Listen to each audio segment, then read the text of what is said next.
ભાઈઓ અને બહેનો, આપ સૌને મારું પ્રણામ. હું સરવૈયા હર્ષવર્ધન સિંહ આજે આપણને ભારતની સંસ્કૃતિ વિશે સ્પીચ કહીશ. ભારતમાં કુલ 29 રાજ્ય અને 8 કેન્દ્ર શાસિત પ્રદેશ આવેલા છે. ત્યાં હરેક રાજ્યના અલગ અલગ નામ અને વેશભૂષા, રંગ, રૂપ, રહેવાની રહેન સહેન અલગ છે. જેવી રીતે અહીંયા કહેવાય રાજ્યના નામ આવેલા છે: રાજાઓની ભૂમિ, હરિનું ઘર, મહાન રાજ્ય, નગરોનું શહેર. તેવી રીતે કેટલાય તે નામ આવેલા છે. ભારતમાં બધા જ લોકોને પૂરતું સન્માન મળે છે. અહીં આપણા વડાપ્રધાન શ્રી નરેન્દ્રભાઈ મોદી અને રાષ્ટ્રપતિ શ્રી દ્રૌપદી મુર્મુ છે.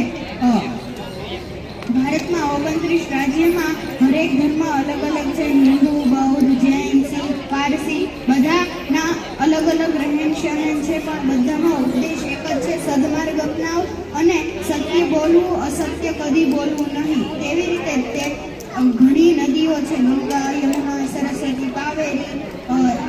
તે બધા અલગ અલગ માર્ગો પર વહે છે, પણ તે સમુદ્રમાં જઈને એક જ બને છે. તેવી રીતે આપણે એક સાથે રહીને જીવવું જોઈએ. અહીં કેટલાય પર્વતમાળા આવેલી છે, જેમ કે હિમાલય, સાપુતારા, અરવલ્લી. ત્યાં ઘણા પ્રકારના પર્વતમાળા આવેલા છે. તેવી જ આપણી મહાન સંસ્કૃતિ છે. તે માટે આપણે એક સમાન રહીને રહેવું જોઈએ. અસ્તુ. જય હિન્દ, જય ભારત.